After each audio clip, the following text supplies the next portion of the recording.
streaming's a big industry and it grows year over year. We have big competitors in the market, and if you take a look at Mixer as a platform with MixPlay, they are trying to bring real-time streaming and interactivity, not only just with the streamer, but now with the games. Like, for example, I was working with Scavenger Studios when they were making their game Darwin Project, and it did some shoutcasting things like that for them, and it was a good time. It was a great game. But it was one of those first games, it was a battle royale, and the show director, who was your shoutcaster, could say, hey, everybody, what zone should we nuke? Who do you want to give a heal to? Here's the situation, we're going to go do a manhunt. This player's location will be revealed to all other players, and if they kill this guy, they get a care package, right? There was all sorts of crazy things happening in this game. It was fantastic. I loved the game very much. I still love it, and it's a game you should definitely take a look at.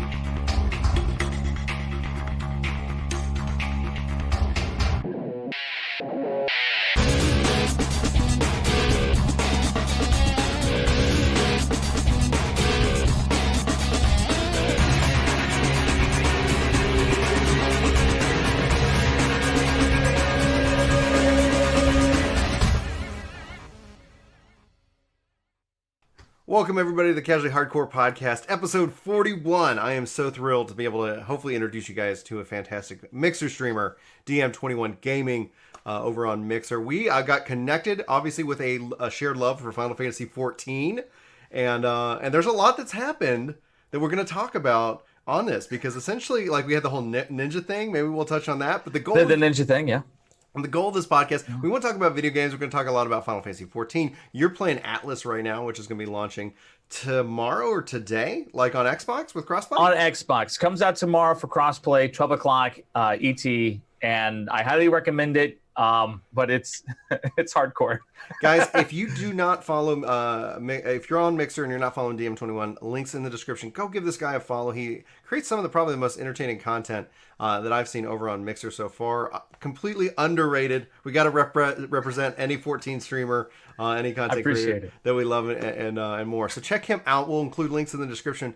But essentially, obviously we're sitting here going to be talking about like everything we just said. You just finished playing Atlas. There's a lot of games, so we'll try and put a lot of this stuff over on our Casually Hardcore Podcast highlights channel. Like if we have different segments for the game, so link will be in the description for that below as well. DM, why don't you tell people about you, what got you started, introduce yourself to the workforce for those who don't know who you are and what you do. Well, I got started, 4 years ago. About four-ish years ago. It was a birthday present to myself. My wife and I got together. I said, I want to do this, I want to create content. I didn't really have too much of a goal in mind as to what content I was going to create, but I just said, look, I want to start my own business.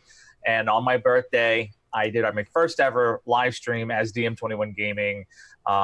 And we were playing Ark Survival Evolved Survival of the Fittest back before Battle Royale was cool. And I still think they did it the best. I don't care what anybody says. I still think they did Battle Royale the best. And we got started, we started playing, and we started blowing up here at DM21Gaming when we started covering Chronicles of Illyria, which is a still not yet released sandbox MMORPG, and that's being made by Soulbound Studios. And then we've got into No Man's Sky. I did some videos that got near 1 million views. A couple of them did. Shouted up by Total Biscuit at one point. It was kind of crazy. That sounds nuts. And then No Man's Sky came out, and rest in peace, the dream. So that's kind of like how we kind of got on the map. And we did a lot of really cool videos about No Man's Sky. I was a No Man's Sky main streamer, world first Atlas Path completion, world first Atlas Path and Galactic Center completion, and world first fully streamed permadeath run to the middle. So I did a couple things in No Man's Sky that are, I guess, noteworthy if you're a No Man's Sky fan. Well, it's come back, right? Like they've put in the work, they've put in the elbow grease. Have you checked out any of the updates to No Man's Sky? I have, and as somebody who's played No Man's Sky as much as I have, it's kind of easy to see between the lines of, okay, this is what they added, this is what they changed, okay, here are the new stuff. And unfortunately, the magic is sort of gone from the game for me. But if you haven't played No Man's Sky, it's a fantastic time to pop in. definitely do check it out. Yeah. So for this podcast, you can find us on Spotify, iTunes, Google Play, SoundCloud, and more. Be sure that if you're listening on podcast services, give us a rating. Let us know what you think about the show. Help us out and spread the word. We do want to thank our partnership here with Shadow PC. We've got a kind of been doing all of our gaming, all our PC gaming in the cloud, and we have a code for if you guys are interested in checking it out for $10 off for code Do Work. Check them out as well. It helps out the channel and it lets you guys test out to see if you are ready for the cloud gaming revolution. With the business concluded, let's have some fun, guys. What are you guys playing? I'm actually I'm going to toss to Chris because Chris, you've been playing a lot of different games. You just reviewed a game for the channel for Caravan Stories, which is kind of that MMO kind of like. It'd be the most relaxing MMO I've ever played. I'm incredibly interested to hear what you have to say about this because I've seen bits and pieces, but I haven't played. It's only on PS4, so I was like, because we were like, hey, let's play together, and it's like that's my single biggest complaint. Like, it would be the ultimate Switch game. So I just, my wife and I take like one big vacation every year, and by planning it so far in advance, we can get really cheap flights places. So we go really cool places. So this year we went to Scotland, and that results in a really long flight. And if I could have had that game with me on the plane, I would have played it the entire. I think it worked out to like a 10-hour trip there and like a 9-hour trip back. I would have played it the entire time. But it's basically like an MMO, kind of like an old school turn-based, but it has this like auto fight feature that you kind of just override when necessary. So the game kind of has your baseline quality here, and it will handle that for you. Now, it won't just autoplay if you go AFK. Like if you tell it to auto fight and then you just like go to dinner, when you come back, your PlayStation will shut off because it eventually stops doing things.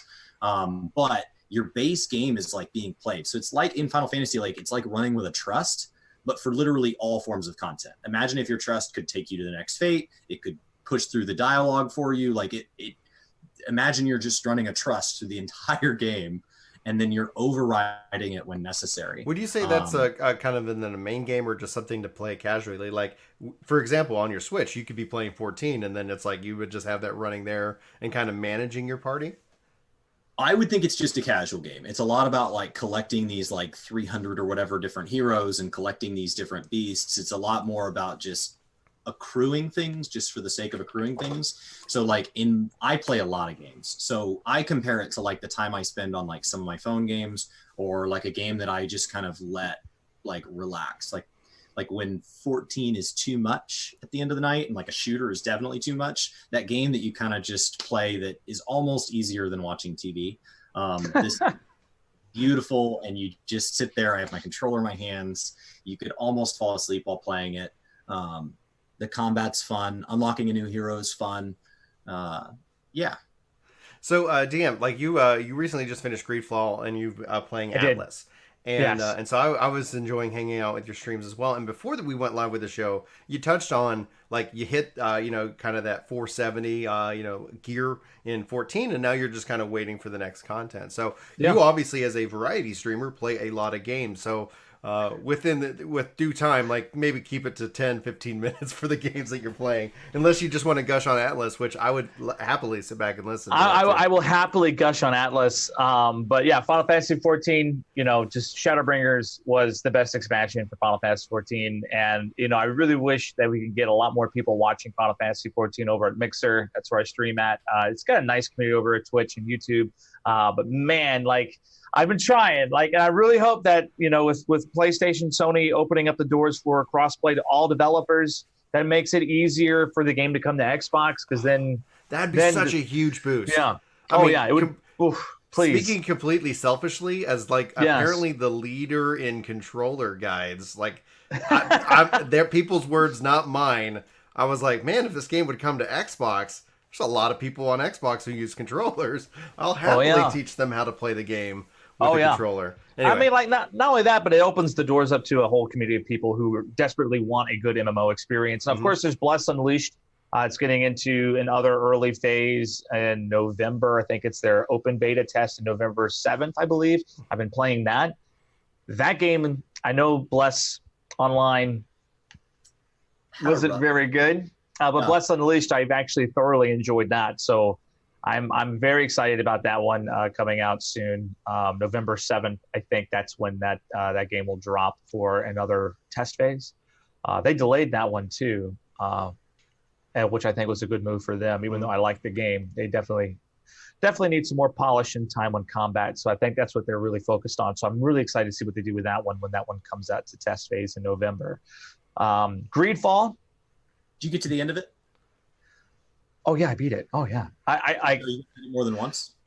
I was working on a second playthrough, but then you know, I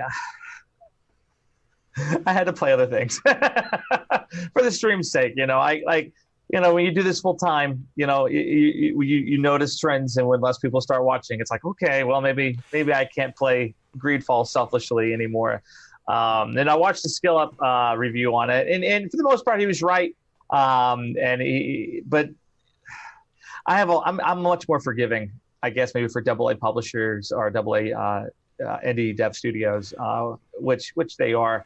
But Greedfall, I love the story. Yeah, it had some reproduced environments and maps. Combat is actually pretty good for what I experienced. And some big events, big climatic events that happen in the game might not even happen at all for you on your first playthrough compared to your second playthrough. So I don't want to give too many spoilers. That was my one question about the game. Was it looked at a lot of player agency? I didn't pick the game up, but I just wondered if you felt like, do you really feel like you had control over your questing experience and your play through the story? Like, I watched a couple people play it, and it looked like you really had a lot. Like, one of the issues I have with, say, like a Final Fantasy game is you can have the best story of all time. Let's call that Shadowbringers, if I had to insert a name here. Sure. Yeah, great story. So you can have this wonderful story, but whether you like that story, don't like that story, you wish you could befriend a bad person in the story or kill them the first time you see them, you really don't have that option. It's a lot more like going to a movie where you just play through it, and you're going to have your story in Shadowbringers ends the same point mine does, no matter what kind of player you are. But in Greedfall, do you really feel that you had the ability to steer into something that uniquely fit you? Yes and no. I mean, like me, I'm a diplomat. I like to make friends with everybody, so the game was perfect for me. So it definitely gave me a lot of player agency. On my second playthrough, I was like, okay, I'm going to go hang out with Talime, which is like the theocratic Nazis, you know, join our religion or die kind of thing. And I'm like, I'm just going to burn the whole island and like be a religious zealot. And I couldn't really do that as much as I wanted to. There are certainly options where you can kind of be a bit more of a bad guy, but it's pretty much, it did make me feel like, yeah, you're kind of, you know, you're a native to the land. The clans and the tribes are supposed to be sort of your focus. And it's really hard to kind of just go completely genocidal against the locals. Not that, you know, I would do that. No, ever. It's one of those questions, right? Like how far outside of the lines can you color in a video game? Because it's really frustrating when a game gives you like, we gave you 5 dialogue options. It's like, and I didn't agree with any of them. Like, and I made me select one. Or when you select it, it's all taking you into the same thing. It's like, okay, thank you for that. And we see that a lot with like online games because it's obviously very difficult. Because I think that, especially from, just imagine the lore side of it. Just imagine just like, because I know that in Eureka within Stormblood, like there's a certain special cutscene that you get if you answer a dialogue question one way or the other. And there's a lot of the community that's like, I can't get that now. Like, that can change. That changes the story of Eureka, which is the true path, or something of that nature. Where that's for some people felt like that was like a real betrayal of that, because how do you have that kind of agency from a story narrative perspective in a game like 14? And I think you don't. I think you're playing the story of the game and being able to experience it. And agency is found in other forms. Yeah, I mean, like the thing is that oftentimes I say, hey, developers, tell your story. Don't worry about player agency. Just tell your story. And, you know, Shadowbringers does that quite well. They tell a great story. Everybody experiences the same but amazing story, and that's what's up. When you get a lot of these choices, you do end up like, okay, this path is really good and very well written, but the writer who did sort of went this direction was terrible. And so you get the player agency, but then you don't get as good or as thought-provoking of a story. You feel kind of cheated because my play style didn't get the better writer or whatever, right? So there's pros and cons to it. And in all honesty, Greedfall, it does have some replayability. As soon as I beat the game, I immediately restarted. I was ready to dive right back in, and I did. I did. I got pretty far in that playthrough, but eventually I did have to stop. Not because I wanted to stop. I could have kept playing that game probably 2-3 playthroughs easily. So that brings up a kind of an interesting, kind of question from my perspective, because this is kind of the business of content creation and streaming. Because you said that, if it was up to you in that regards, it's what you want to do. But that is at a sacrifice of essentially the real expectation of you're playing and you're having that community engagement. And if that drops off, like how do you do that? And so I'm sure you get a lot of people who ask, like, hey, how do you get started? Like, et cetera, et cetera. The thing I always kind of worry about from a variety perspective is that if you don't have kind of that audience, you end up having this fee in which that you're only just kind of, people are only just kind of hanging out to see what you think about a game initially and not have that in-depth conversation or relationship. Do you have thoughts like on that? Because if you could keep playing that, but then no one's going to watch, like, is it worth it? Like, how do you rectify or balance the business side of content creation with the enjoyment of content creation? When you play games for a living, it does kind of become a job. And some people, I know many streamers who play the same game every day and they hate that game, but that's how they pay the bills. And then when they're off stream, they play something else.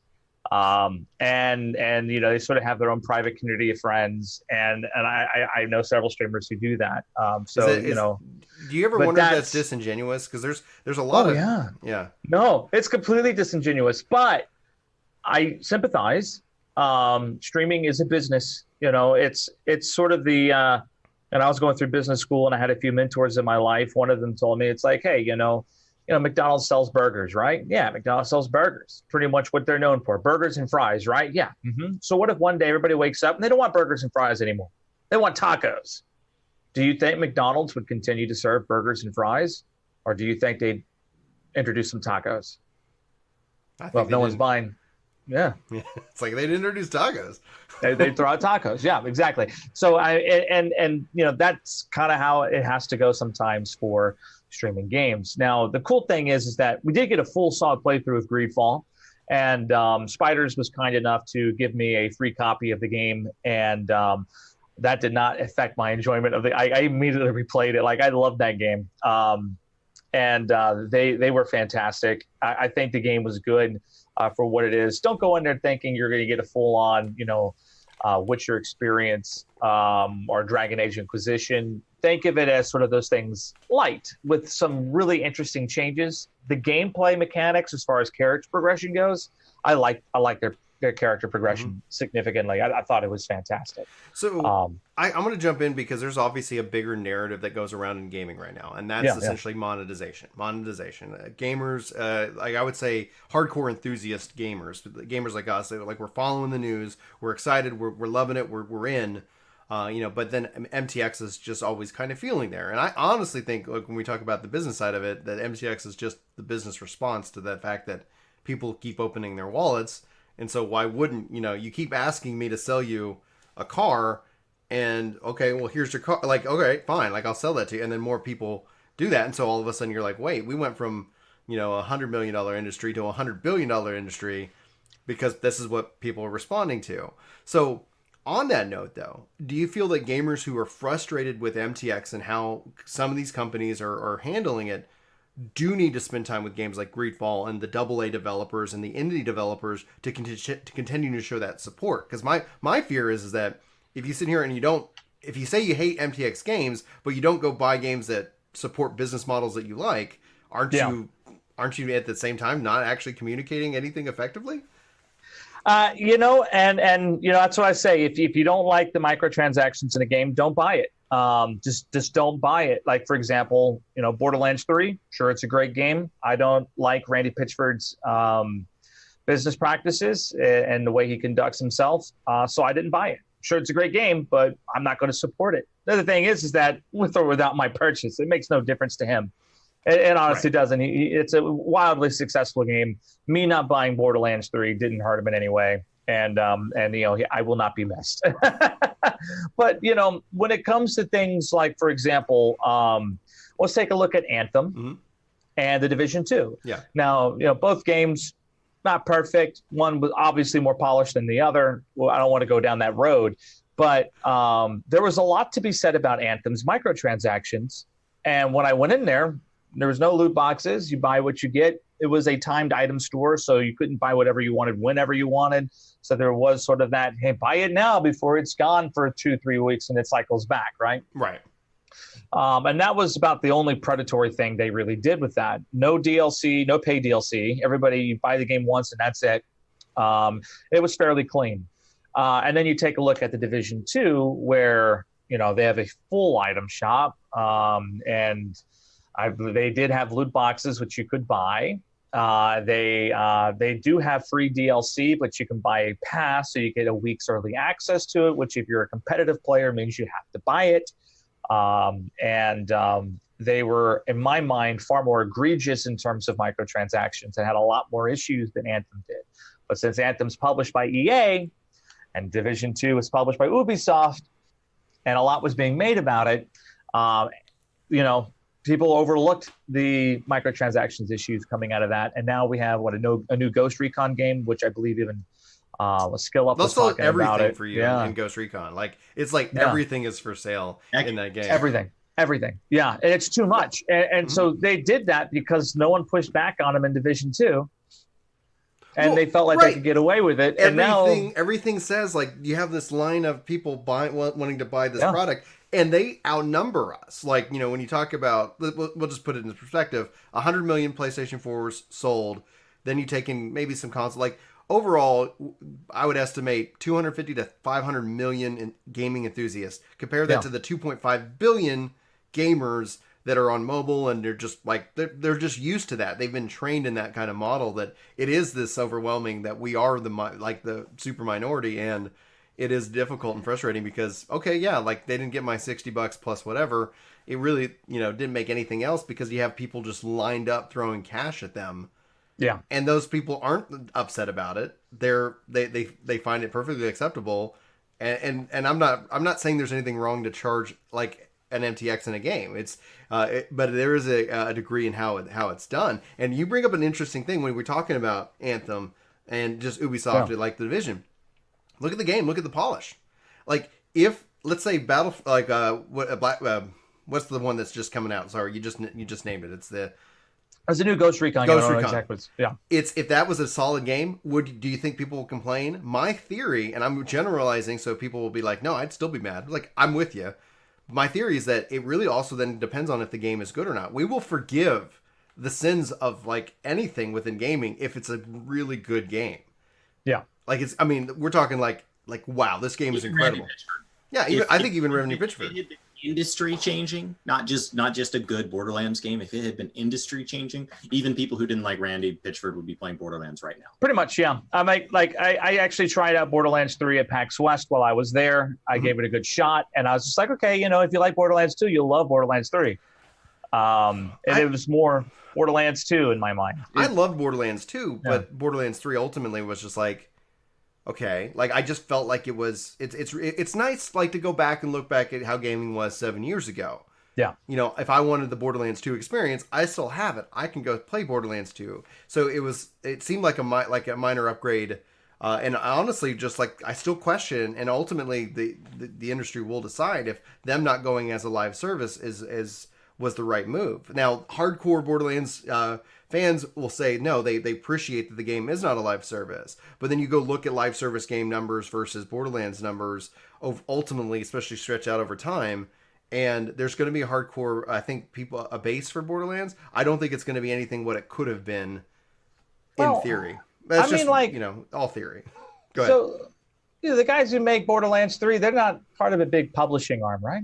What's the name of their publishing company? 2K. Oh, it's okay, 2K. That's not like an EA or an Ubisoft. I guess it's kind of big. Especially after you look at 2K NBA. Yeah, you ain't wrong. Yeah, okay, it's 2K. So, no. What's the Atlas's? I'm happy they're letting them kind of get away with it. Now, Atlas is wildcard Studios and Grape Shot Games. Pretty much the same company, different development group, but they reuse a lot of ARC assets, but they don't have like a big publisher. They're pretty much still considered AA indie. So how are they monetized? Literally by the game. You think that's sustainable long term? Well, ARC's still running. No, they have DLCs and things like that. So, like for example, I can remember the DLC names. They released Survival of the Fittest for free. I think they even if you didn't own ARC, you were able to play Survival of the Fittest for free. It was pretty cool. That was like $30, right? Like it's not even a full price. Yeah, it's not even so the reason why it's not full price is because it comes out in early access, right? And so a lot of people were confused that when ARC came out to full release, they're like, why do I got to pay full price now? Because they actually did raise the price to $60. And it's like, well, it's because you didn't test the game. You got a complete product. You came in after all the bugs and things like that were fixed. And yeah, it's not the most optimized game. It still has issues. I get it. I know. But it was a hell of a lot better than when I picked it up the first week of early access on PC back in day one. And I paid, $15 for it at the time? They survive purely because of low overhead costs because they're indie. They survive because they offer what Total Biscuit called a desperation genre of game. He was talking in reference to No Man's Sky at the time, hence the reason why I know about this. And basically, survival is a desperation genre. People just don't want to play a game where they have to eat and drink and stay warm or keep cool. They want to build houses. They want to have armies. They want to, set up, these huge taming facilities and even have factories and stuff running with automation. And then they want, cool AI. And then they want PvE story and objectives to go after and chase. And then it just, the survival feature list has been historically incredibly long. And if you take a look at games like Chronicles of Illyria, which is still not out, a game that was kickstarted 3 years ago, and they've made millions of dollars in kickstarting, much like Star Citizen as an example. If you take a look at games like that, they haven't come out yet because of feature creep. People just keep demanding more and more from their survival games, hence why it's a desperation genre. You're never going to get it. It's never going to be perfect. And so if you buy into a game like that early, before any of those features came out, before, play balance has been addressed, before any number of things gets done, you are essentially testing the game. You're going to pay less, and congratulations, you got the game early, you paid less, and you dealt with the bugs. If you wait until after release, you're going to pay full price. So I don't know what the question was that led me to that huge discussion. I really enjoyed the thing because essentially it opens up that my whole complaint with Anthem was, why didn't they just release it as an early access game? Like, ultimately then build it with the community, figure out what the community wants. And honestly, the answer for me was they had a huge leadership problem, and it ultimately was just like, okay, yeah, whoops. Here's the reason why. Angry Joe, right? Have you met Angry Joe in person? Not in person, no. Okay, I actually had the fortune to actually meet him in person. Great guy, by the way. All right, he's a genuine dude. If you ever get a chance to meet Angry Joe, he's fantastic in every way. But I met him at a party. It was a Layers of Fear 2 party. And him and other Joe were hanging out. And I stopped him. I said, hey, man, I saw your review of Atlas. Now, this was back when Atlas first came out. And he trashed it. The dude never left Freeport, didn't even get to really sail much, didn't understand what the game was, thought it was just art with a C, and that was it. And, completely discounted the increased scale and scope, completely discounted all the new features, the optimizations, the new building features, et cetera, et cetera. We can go on and on and on. And he reviewed Atlas in a very, very negative light. And so I told him, I said, hey, man, I saw your Atlas review. He goes, yeah, man, what do you think of that game? I think it's great. You suck.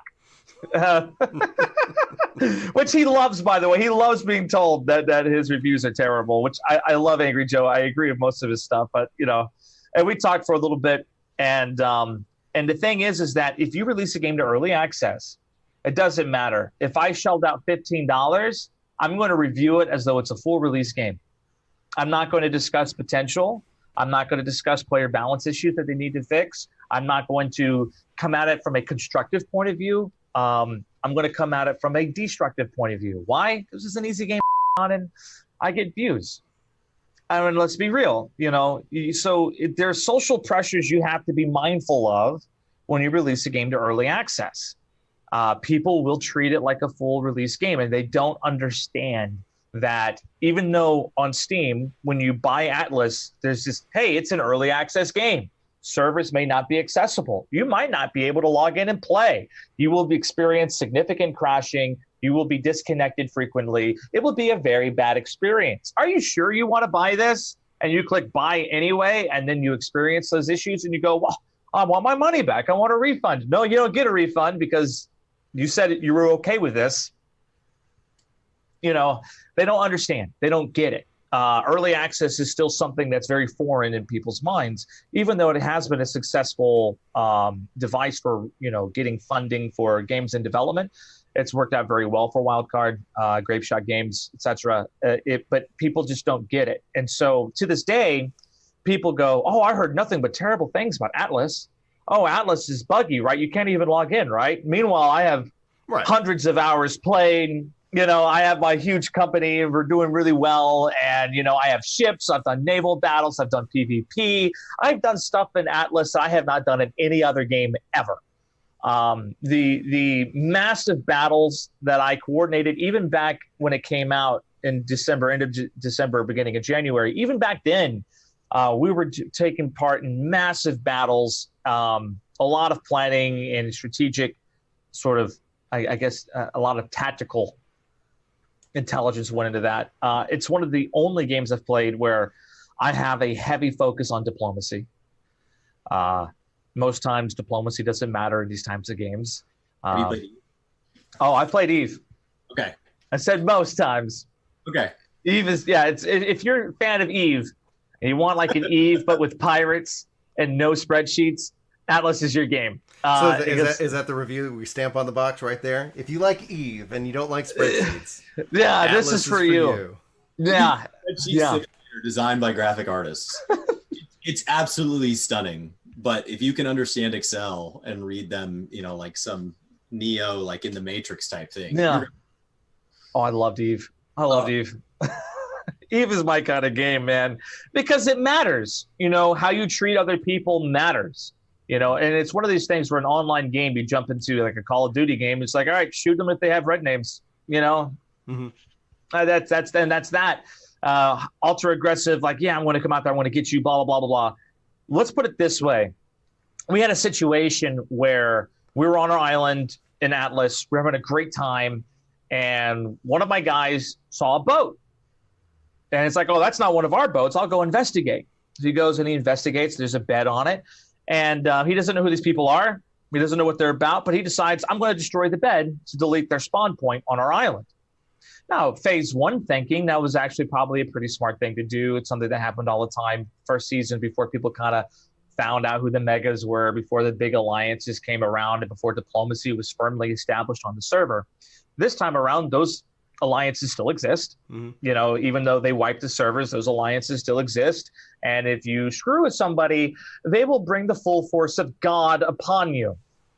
It just so happened that he broke the bed of one of the most notorious PvPers and one of the biggest grief squatting, guys out there in the world. He broke that bed, and I get messages from people, and I'm doing a sponsored stream, doing Le Grand Legacy, which was great. And I see these messages come in from somebody who I know.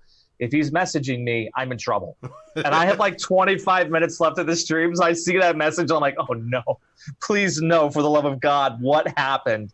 So I finally click off, and he goes, I can't believe that you are having your people destroy our spawn points. We're coming after you. And I'm like, oh no. and I seen the screenshots and the pictures. They had a whole fleet ready to come wipe us. And I'm like, look, dude, I did not tell him to do this. I'm going to find out who did it. We looked in the logs, found out who did it. What we ended up doing to that poor bastard. All right. So he was on an expedition. We commandeered his boat, handcuffed him, put him in a cage. And I said, look, I got the guy who did it. I kicked him out of my company. What do you want? It's like, we want his head. I'm like, fine. How do we make this right? He's like, all right, build a brigantine. really big boat, and fill it up with 10,000 metal, bring it to us, we'll give you a trade. I'm like, okay, so this is now we established a trade partnership. We're going to trade iron for silver. And I was like, all right, we'll do that. And so we brought him over, Krepke, in a cage. Poor guy. And we brought him over. We delivered Krepke. They beheaded him on a guillotine. That was good times. And we did the trade. We left them a brig. And that was to appease the PvPer who we killed. That brig is still active and on grid, murdering lots of people. It's great. I hear stories about that brig all the time. And we've established a trade deal. And instead of making mortal enemies who would have wiped us off the map in a matter of seconds, because they were a mega company, we've made friends. And we now have trade relations, and we actually rent an island from them and the whole nine. So it all ended up being positive in the end. I don't know how I managed to do that. But in what other game does that happen? Eve. It's the only one I can. But that's all. That's Sandbox though. That's a game in which that essentially they set up the tools, and players get together and they create and craft that. Because one of the things we said pre-show is that like one of the best things about Final Fantasy, you hit your cap, and Yoshi P constantly says, go play other games. Like go and balance your life around not just Final Fantasy but other games as well. And that's essentially because devs can't produce enough content. Impossible to feed the desire of gamers, and thus that's where I always kind of lean back to where I love sandbox style games, because that story you just told is such an impressive story. It's such a story that's built around using what the game has given you in all kinds of ways. So we're like, hey, let's make sure we can imprison people. Why? I don't know. Somebody might want to imprison somebody. We had a good reason to do it. We had a really good reason to do it. The developers were, have been thinking through like adding in this thing, whether a player takes it or not, whether they have a reason to or not. Yeah. That it's like, this is the system. Now you beheaded the guy. What happens? Like, does he start over at level 1, or is it, he loses XP and he can continue playing. He gets to respawn at the Freeport. But I kicked him straight out of the company because our standing policy was don't mess with anybody unless they mess with you. Mm-hmm. Because we know that diplomacy is a really big deal. So tomorrow, when the Xbox players jump in, I've already seen the tweets. Man, I'm going to build the biggest, baddest ship in the world, and me and my buddies are going to take on the whole world. I'm like, you have no clue what you're getting yourself into. You and your group of 5 or 6 other buddies are going to take one boat and wreak havoc. For what? Like a couple of minutes before? Like, how long would the response time be? Oh, minutes. Basically, we broke a bed, and there was a fleet in the grid south of us ready to go. They were just waiting for the word. And luckily, I managed to talk ourselves out of that situation. Yeah, diplomacy, man. And there's no game feature that says, now you must enter diplomatic relations with these people to avoid being murdered. No. Mm-mm. Luckily, I happen to know one of the leaders of that group, and so he knew how to get a hold of me. If he didn't have an avenue of reaching out to me, it would have just been over. Mm-hmm. It would have just been over. They would have just rolled up on you guys and destroyed you. Oh, completely. Yeah, they were mega. So what happened? Like, what's the cost of that? Like, so you have your what's the total downtime cost, financial loss? Because I know I've heard in Eve, people have lost what they equate to like real world dollars. Like, can you believe this ship that would cost? There is a real conversion. Yeah, there is real money currency in that sort of through Plex, but yeah. So there's no dollar amount, but essentially, it was probably at that particular moment in time, the work of about 15 to 20 people over a 48-hour period. I'm pretty sure we're still within for the first 2 days of the game. So it would have wiped out about 48 hours worth of effort. Now we would have kept our levels, maybe kept a ship or two if we managed to get out of there. But the problem is that, once that happens, you're kind of on a shit list. Mm-hmm. You either change your company name and try to maintain some type of OPSEC to start over, or you join the mega or another mega. Typically, it's pretty rough if you don't get an early foothold in that game. So a lot of these Xbox guys are going to coming into a server that's been online for 10 days. And so there's a lot of people who have firmly established footholds. And so they will have to try to navigate those troubled diplomatic waters very carefully, or join a larger company, or try to build an early alliance with one of the megas or somebody with established footholds. Now, the great thing about Atlas is that there is a tax system. I own an island. If you land on my island and you harvest resources, I keep 10% of what you harvest. It happens automatically. So it incentivizes people like me to say, yeah, you can settle on the island. Come on, give me free resources. I'm down. Mm-hmm. Yeah. And so in exchange, we protect the claim and the island, and they don't have to pay gold for it, but we get all the resources. It's a very symbiotic relationship, and it works. So it does encourage you to kind of work with smaller groups. And we have a few smaller groups living on our island. It's, you know, then you hear that one of your alliance members has started a beef with somebody who he didn't want to start a beef with, and now it's kind of like, oh shoot, do we end this alliance and wipe these guys off the face of the planet? Well, I don't know. If we do that, who else are these people's friends? And you find out that they're friends with another mega who's not the mega you're friends with, and it's like, oh shoot. Like within like the game, like you can see who has relationships together, or is that no? You can't see. You gotta spy. You gotta network. You gotta ask questions. Intelligence gathering is critically important. And so, you know, if there's somebody out there and they're causing problems, it's like, okay, who are their friends? Oh, okay, you know, try to figure that out. Well, I heard they were talking to so and so. Ooh, yeah, you're right. Yeah, in Alliance chat, they did say that. Ooh, so maybe they are friends with these people. But if we started beef with them, then that means we started beef with all those guys. Yeah. Oh, shoot. So, you know, you got to be very careful. You can't just go off and murder whoever you want. So that'll be fun for the Xbox players who don't know any better. So it should make for an entertaining stream. Oh, yeah. I haven't been caught and put in a gibbet yet. I've been very careful about not being put in a gibbet. I have been handcuffed once. Okay. I have been handcuffed once. So when I was handcuffed, I quickly murdered myself to get out of the situation. But yeah, I have been handcuffed once. I have 1,000 more questions just on Atlas, but oh my gosh, like I'm going to have to check that game out. It will drain your life. Oh yeah, it's like that's the idea of these games in that regards. They do take it time, they do take that investment, and it's really cool to see that they're there. So why Mixer? You know, like one of the things that you're obviously like, did you ever do Twitch? Like you said, you were like Total Biscuit shouted you out regarding you know, No Man's Sky. Like so that means I would assume that you made some videos that hit millions of views on YouTube. Do you still do YouTube? Because I haven't seen any of your YouTube stuff, and I looked. YouTube's troubling for me right now. I mean, like, YouTube's a weird space, and I've been avoiding it, and I should make a return to it. And it's weird because there was a time where they were demonetizing videos if you're doing weapon reviews in video games because you mentioned the word gun. Copyright strike fiascos are still running amok.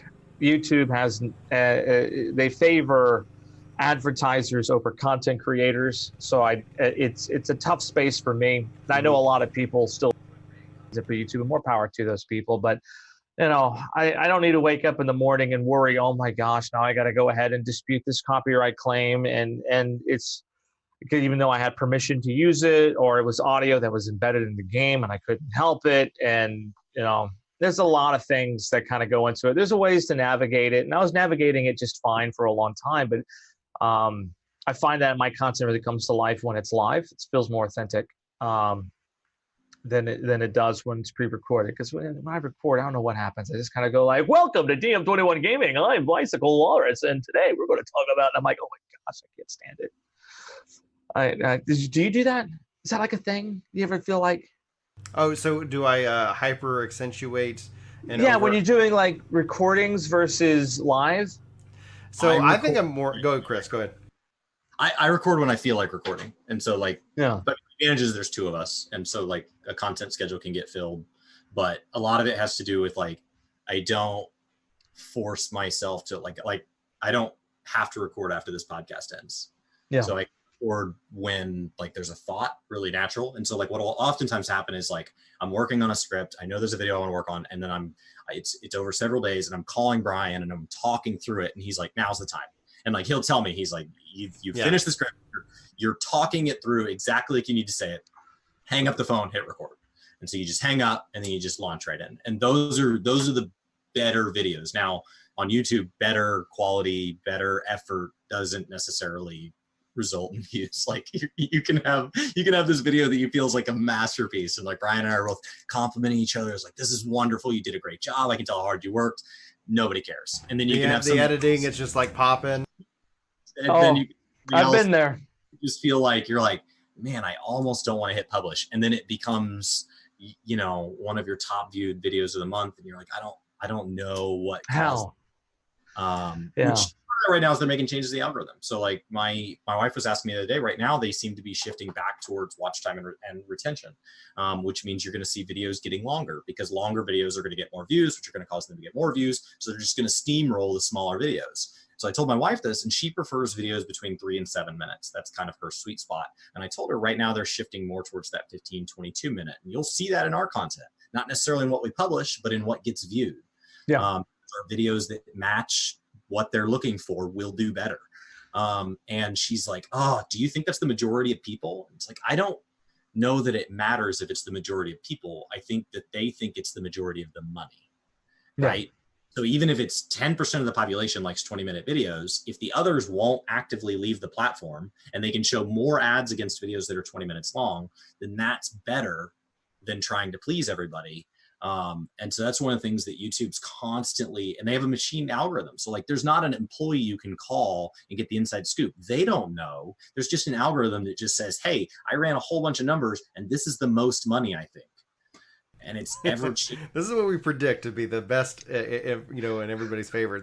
So for me, like I don't over accentuate. I choose not to. See, I do. It's a terrible habit. On live, I am more, I think, natural in that regards, because I've decided I'm only streaming when I have the ability to, the energy. Like I was streaming at night, and then whenever I'd end a stream, I would be up. I'd be on, and so it would take a while for me to calm down, and so I wasn't getting a good night's sleep, and so then it was just bleeding over to the next day, and I was like, you know what, if I can stream during the day, I will, and if I can't, I won't.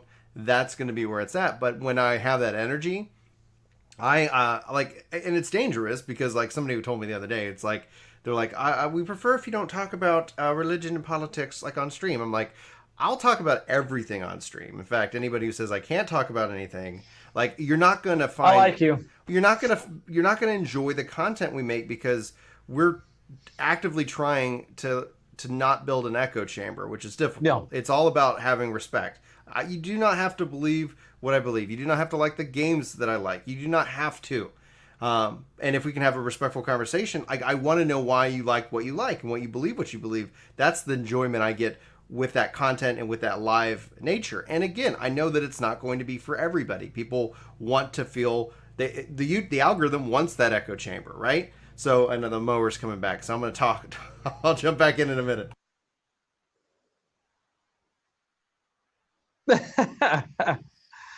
So to shift towards like what you're covering on stream, you're talking a lot about the kind of content. It sounds like the kind of content the people you like to engage with, which becomes an extension of the community you create on there.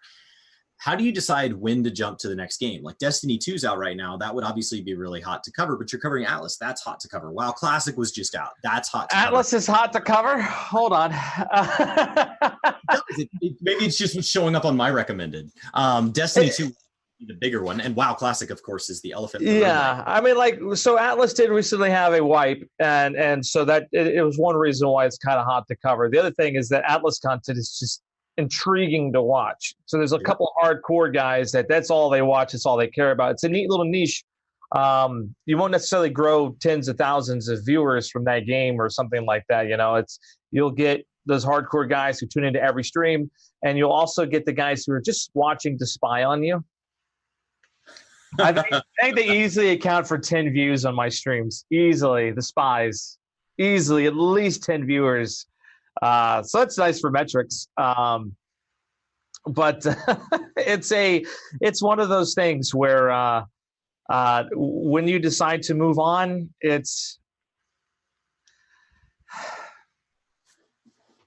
I mean, like, obviously play what you love, because one of the things that I hear a lot is we could tell when you don't like the game. It's not fun to watch when you're not enjoying yourself. Like, we don't want to be a part of that. I mean, that makes sense, right? Yeah. Yeah. So, if I'm not having fun, then people are going to show up. So then there's moments when I'm having a blast, and then people are like, okay, but we're done with that. And a lot of times, like Greedfall as an example, people wouldn't watch because they didn't want the spoilers.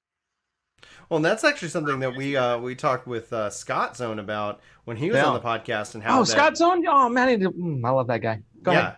So he was talking about how, like, the nature of it within the 14 community itself is anti-algorithm to the benefit of 14 in that regards, because outside of like the ultimate raid, like, that will be very very positive, lots of eyes, lots of people watching, putting 14 like in the viewership. But if you go watch right now, like, just looking at kind of Twitch numbers as a baseline, 14 streams are just down, like, they're and they will be, and then 5.1 will come out, but they're not going to bounce back for the story part of 5.1, because it is there, people want to experience that themselves, and so it's once after you've cleared the story. So when Shadowbringers came out, like, numbers, everything's down. People are very sensitive, very worried about spoilers. Totally get it, but that ultimately is working against the game from the social creator economy side of it.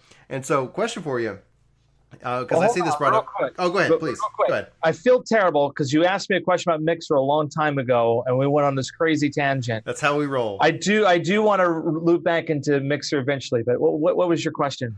So it's essentially like a lot of people, and I've seen this happen on various comments. We had Dado on the podcast, and some people in the comments on the highlights saying, like, he does not represent gamers. Like, streamers are not gamers in the sense, like, they are because they enjoy games, but they can experience a game very, very differently from somebody who would be considered a normal style gamer. Like, I can't play games while I'm at work, so I play games in the, like, evening when I'm home after the kids go to bed. It's like you end up having this whole different relationship. And so streaming has, I think, fundamentally changed how games are marketed, how games are played, and the kind of content that should be included. And nothing is more example of that is the Gears 5 season pass, or the seasons in there, the Destiny 2 shifting to seasons, something to keep people coming back, that hook that keeps you logging in every day just so you can make progress. So the question is, how are games changing for live streaming? Sure. Like, what's your take on that? Or should they at all? Because they are. Couple things. Streaming's a big industry, and it grows year over year.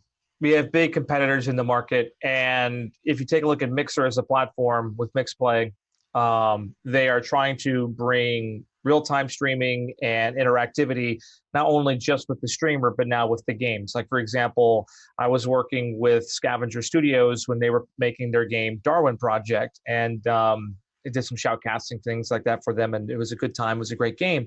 But it was one of those first games, it was a battle royale, and the show director, who was your shoutcaster, could say, hey, everybody, what zone should we nuke? Who do you want to give a heal to? Here's the situation, we're going to go do a manhunt. This player's location will be revealed to all other players, and if they kill this guy, they get a care package, right? There was all sorts of crazy things happening in this game. It was fantastic. I loved the game very much. I still love it, and it's a game you should definitely take a look at. I think it's on Game Pass on Xbox. Go check it out. But they would actually let your live stream viewers vote, and it was one of the coolest experiences ever. But at the same time, when that was going on, the competitors themselves were like, well, I don't have as many fans as that person does, so I'm not going to get any votes. They're going to manhunt me, and, now they're going to shut down my zones and cause me problems, and now I have this outside interference in my game. My take on it is, well, if you don't have a fan base, maybe you should go make one. If there's now a social dynamic to the game that you have to worry about, is that not part of the game?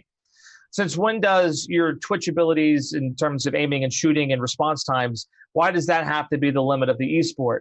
Why can't crowd noise be a thing? And so I'm very much on the side of no, interactivity in games is fun. That's where the medium is going. That's why mixed play is such an important innovation.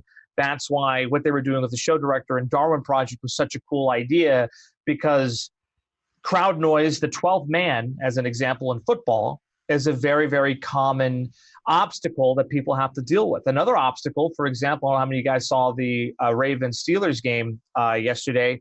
Tucker had a kick to the field goal. That was where a lot of crosswinds come in. It can easily move the football, and you had to account for the wind and things like that. That was a factor that had nothing to do with his personal skill or really beyond that. Winds are winds, and they do unpredictable things, right? So he was at a significant disadvantage than what the Steelers would have had to done for them to kick a field goal.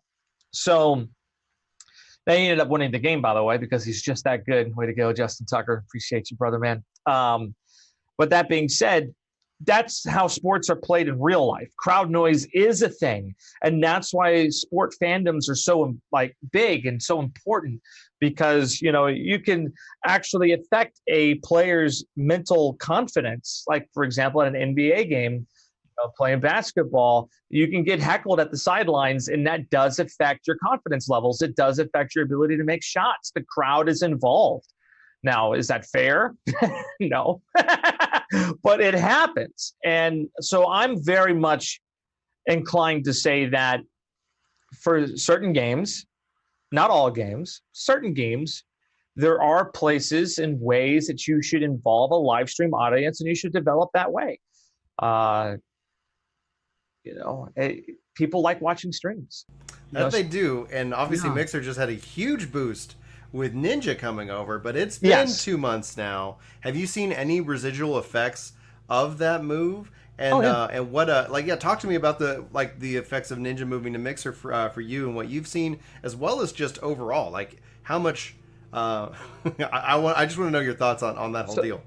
Ninja near doubled my view count for Final Fantasy XIV, and that bump lasted for about 2-3 weeks while I was going through the raids and things like that. So what happened is that I didn't even know Ninja had moved over to Mixer. I had no clue. People were just coming in like, yo, the Ninja news, man. What do you think about the Ninja news? I'm like, I don't know what you're talking about. And I see my view count just start going up and up and up. And I'm like, what the heck is going on playing Final Fantasy XIV? So what happened is that when Ninja made his announcement, news got out about Mixer. People were like, what the heck is Mixer? I haven't heard of Mixer. Go check it out. Who's playing my favorite game? Final Fantasy XIV. Oh, this guy, DM21Gaming, he's got like 50 viewers. Let's go check him out. I went from 50 to like 125 that day. And many of those guys stuck around and continued watching day after day after day. It was a big bump. And they just didn't know about Mixer. They had no interest in Fortnite. They had no interest in Ninja. They just heard about, oh, here's another option. Let's go check it out. And so there was a very big bump in that way. I think the other day, Ninja had Trevor Noah on his show, who streamed on Mixer, and he's got a lot of star power. And I think that the more he interacts with celebrities, because he does have that celebrity status, and brings those celebrities to the platform, like take a look at what Drake did for Fortnite. All right. His star power will bring more people to the platform.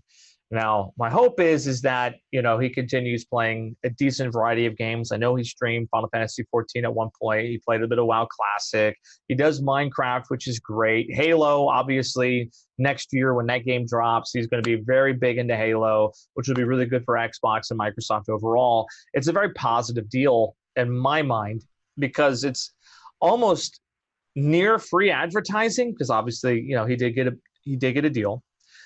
But it's something that it's very difficult to predict what the outcome of that will be. So if you just take a look at, Ninja's numbers alone, you're going to be like, oh, that was a bad deal.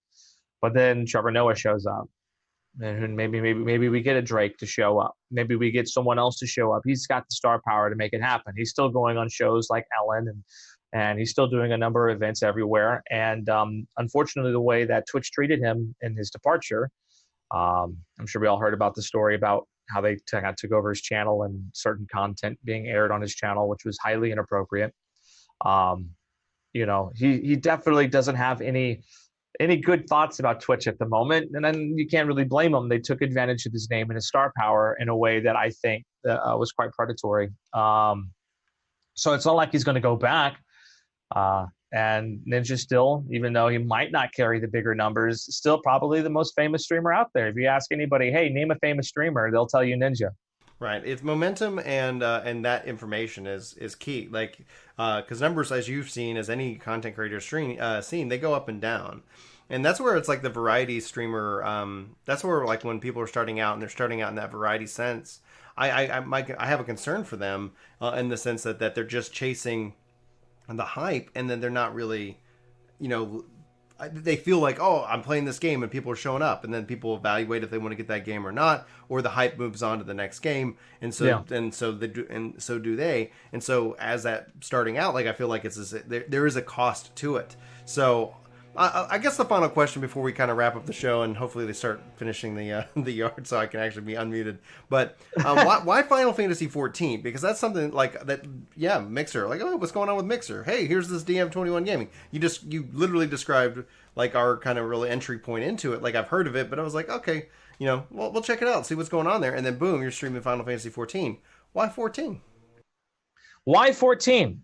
Because it's the best MMO out there, in a nutshell. No, look, it's an easy game to get into. It's very fun to play. It takes a lot of time to master and to play that game at a high level. A lot of people, really struggle when it comes to Savage Raids. That's my zone. I dig it. Not the best. You're not going to see me carrying, 95s on logs, but, I can get through the content. I can play through it. I do a decent enough job, and it's good times. It has a very competitive atmosphere for a PvE game because of that too, which makes it really nice. And quite honestly, in MMOs, the boss battles are just, no one can beat it. They're really good. They're really well done. And I compare literally every MMO to Final Fantasy XIV. They have the right social stuff. They have the right crafting stuff. They do it pretty much above par across the board. And it's a really good formula. And the biggest thing for me, though, is that's where I've met a lot of my online friends. That's, I started doing my first podcast around Final Fantasy XIV, to only 20 views on YouTube, but it was still great fun. And we were having a blast. And that's what got me into content creation in the first place, because there was just so much to talk about with Final Fantasy XIV. I think I don't know when you started making content for 14, but it was when Heaven's Word was coming out. That's when I started making content.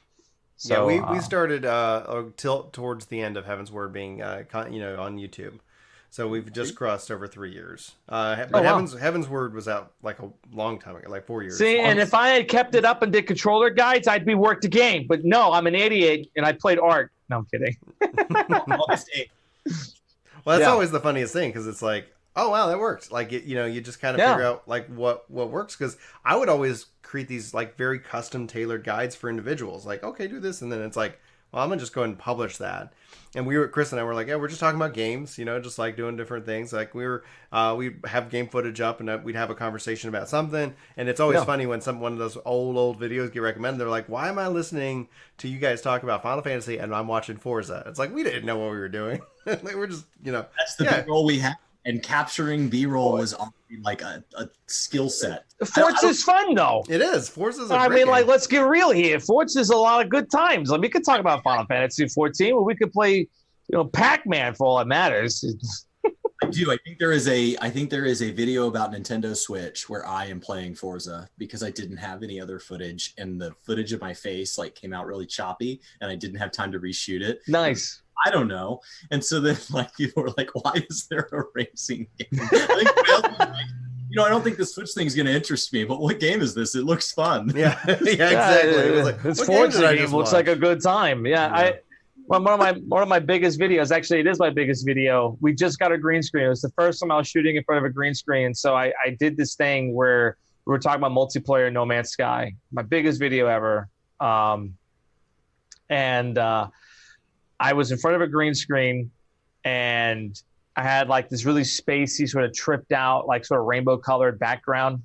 And I was in space, and I made it. I did the whole thing like I was shooting some type of old Nova show about space and like the final frontier and all the crazy things that can happen. And it was a joke. I did it purely because we had the green screen. And I wanted to, do some thematic flair with the video. It was a complete joke. 800,000 views. I'm like, what the hell? Like what? Come on. I need to learn from you, sir, because like, we haven't hit those numbers, and it's just like we've had a couple of like ones that take off. And, and it's no, like, that one was insane. You're like, wow, like with those kind of numbers, you're like, I see how people could do this. I took off work that day. When I saw the numbers blowing up, I was just like, what? Oh my gosh. Emergency. I got to go home, boss. Sorry, I got to go home. I took off work that day. I was like, I got to go home. What the hell is going on? I didn't know how to manage it. I had never had a video, you know, like I've had videos get over 200,000 views before then. But, you know, that was actually my first ever YouTube video. I don't know how I got 200,000 views. Don't ask me. Yeah. This guy is apparently, apparently you need to get back to the YouTube game too. I might need to, but you know, it's about finding a market, finding an underserved market. I forget what it was, the Zim 4. There wasn't a good guide video and review on how to use the Zim 4. There wasn't one. And my brother just got one. Zim 4, basically, it's a little device that allows you to play mouse keyboard on a PlayStation 4 or whatever, right? It was years ago. And there wasn't any good tutorials or guides on how to do it, and how to set it up, and whether or not it works, and to fully review it. And so I literally had a cell phone, and I recorded my brother. Ooh, this is the only video my brother has ever been in. And he was like, yeah, so this is how you set it up. This is how it works. And you can map your controller like this, and boom, now I have mouse keyboard, and that's how it works. And it's like, and it was like maybe a 10-minute video. And I don't know if it got shared somewhere by the people who make the product or what, but you know, I checked back and it still gets views to this day, and I'm like, it was terrible. There was a storm in the background. I recorded it off a cell phone. There was no microphones or anything. I had no clue what I was doing. That's my done with Destiny video. Like, yeah, like, hey Chris, like there's something going on. Like, all right, and I actually I recorded it, and it's like, okay, well, people need to know, and it just went nuts. And that for us, like, it hasn't even hit 200, but that was like within the first week was 100-something thousand. And it's like, what is happening? At the time, I think our average view, I think we were just getting like 2,000 views in the first 48 hours was like a good for us. That's actually pretty good. Yeah. Yeah. For a lot of people, it's pretty good. And it was doing like 500 views an hour, 1,000 views an hour, 2,000 views an hour. Just kept going. It just, Brian is doing more views an hour than our average video gets. Yeah. And he just woke up like 4 a.m, couldn't sleep. It's just groggy Brian. Hey, don't think I'm gonna like Destiny, you know, like it wasn't like you put out probably 10 videos that week, because at the time you were cranking, and like all of them were better, just objectively better shot, better scripted, better thought out. And it's like, no, the host was actually awake. Yeah. And so like that, yeah, to your question, it's like, no, like I don't over exaggerate. In fact, if anything else, like I'm more myself, more natural, like live, because I'm just bubbly, and I'm just I run into risk because I find everything funny, and so ultimately, like I'm a horrible date to a comedy show. Makes sense.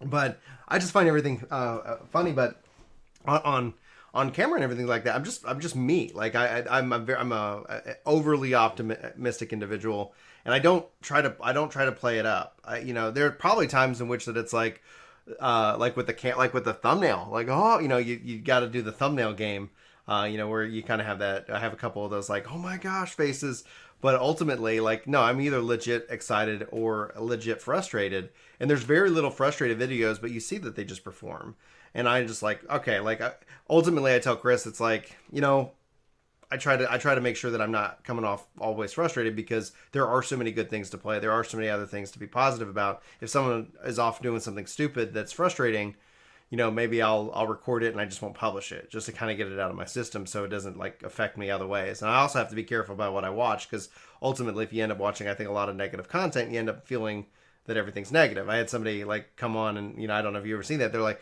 you guys are like just a hater channel. You just hate on games. It's like, like, okay, I was pissed about that. Like, yeah, hold on, young, yeah. I'm sorry. I was upset about that, but maybe you only watch bad. Like maybe that, like the algorithm only recommends negative videos to you, because like we have a huge backlog of videos. I would say like 99.9% of them are majority positive, excited videos, you know, that are legit, like honest, like. Well, that's true. Like, you know, the first time I ran into your content and it was auto-populating and showing up in my recommendeds, it was always negative. Oh, interesting. always negative. It was never positive. And so then I started like, because I see that. I'm like, what is this guy complaining about Final Fantasy XIV? You love Final Fantasy XIV. I don't know what it was, but for whatever reason that day you weren't happy. There was two. It was the healer. You were mad about Dancing not being a healer, I think it was. Oh, I was disappointed. I wasn't mad about it. I was just like, it makes sense that it's not a healer, but and it actually I wasn't even upset. Like there were a lot of people who were mad about it, and I was like, oh my gosh, like this, it totally makes sense that it's not a healer, but I still was wanting another healer. And that was ended up being what it was. Yeah, I remember that because I was like, oh wow, like because I was like, how could they do Dancer as a healer? And Yoshi P never said that. And ultimately, that's where the battle for and 14 in marketing comes down to, where you see frustration in the community, is that Yoshi P and the team, they leaned into showmanship, which is great. Like it's a great boom. But what was going on behind the scenes is expectations did not align with what was ended up being delivered. And so like Meryl Vieira is one of those. Like all of those things are like, this is what people are upset about. And ideally we try to represent like not just our opinions, but everybody else's as well. Because it's like, this is what the community's saying. And that's where people come in. They're like, I say I don't actually like hold this position.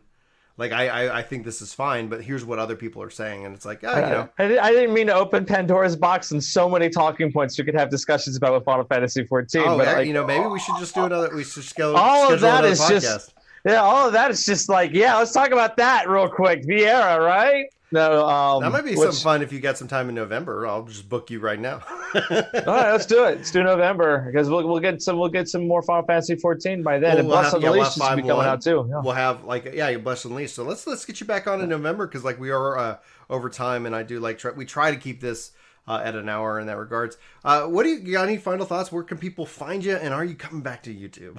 All right. So final thoughts. You can find me on Mixer, mixer.com/DM21Gaming. My name is Bicycle Walrus. We call it that because DM21Gaming, because my channel is more about a community first, not me. It's not about me. And it's about the community. And not only that, but at the time we had 2 other people making content on the channel. So I didn't want it to be all about me. So DM21Gaming is where you can find me. And will I come back to YouTube? I should. Stay tuned. We'll find out more in November on that. Yeah. And the final thought, and because I did want to circle back and answer this question, why Mixer over, say, a Twitch or over, say, a YouTube? The reason why Mixer for me is because I do appreciate the low latency. I actually really prefer the interface. But honestly, Mixer for me has been a very inclusive environment where other streamers are really trying to help each other out, lift each other up. And it's been very friendly to me. And the other thing, too, is that the staff here is absolutely incredible. They work really hard. And even though it's a platform pretty much in its infancy, maybe approaching teenage years, you could see them just developing fast and furious to get out better product, better features, and they're constantly innovating. And we're actually seeing a point where even Twitch is starting to make changes in response to things that Mixer is doing. So they're leading the way in a way. So to me, when I pick a platform, it's about which platform allows me to put on the best show, and Mixer checks those boxes for me. And I hope you guys give it a chance to take a look at it. It's pretty dope. All right. Chris, we got anything you're working on? Anything you're ready to share? No, it's always something. I'm always playing something. So I've had a blast today. I wish that I could have time to fit into Atlas. Instead, I will continue to just settle for creepily watching people play it. That's fair. That's fair. Atlas it will suck your life away. It's like cocaine. It's one hell of a drug, man. It's bad. It's like cocaine and hype, man. Industries are built off of them. So if you guys missed our show from last week, we had Paris from Gamertag Radio on. We were talking about Destiny 2 and fatherhood, essentially the state of gaming. There was a lot of really good kind of talking points in that podcast. That's up on YouTube right now, as well as all podcast services. Our next podcast is going to be with Tiny Blue Games. We're going to be talking about what's it like being brand new to Final Fantasy XIV, coming in with Shadowbringers and more. So we're going to be filming that this Friday, and that will go up next Monday. This podcast is going to be edited today, and it's going to go up live same day, same bat channel over on oh boy, on have fun. Oh man, it's going to be good times. And then get caught up on work and do all the other adulting things that I have to do today. So it is a good time. Anyway, for Work to Game, my name is Brian. My name's Chris. I'm Bicycle Walrus. Bicycle Walrus. Hi. Oh, guys, Bye. thanks, thanks so much for tuning in. And we will see you next time. Take care. Yo, we all do that? Yeah, We never tell. We all do that? What is that? How? That was like we all did it in unison. It was crazy. It's we've synced up, officially. Yeah, it's like we joined the collective or something.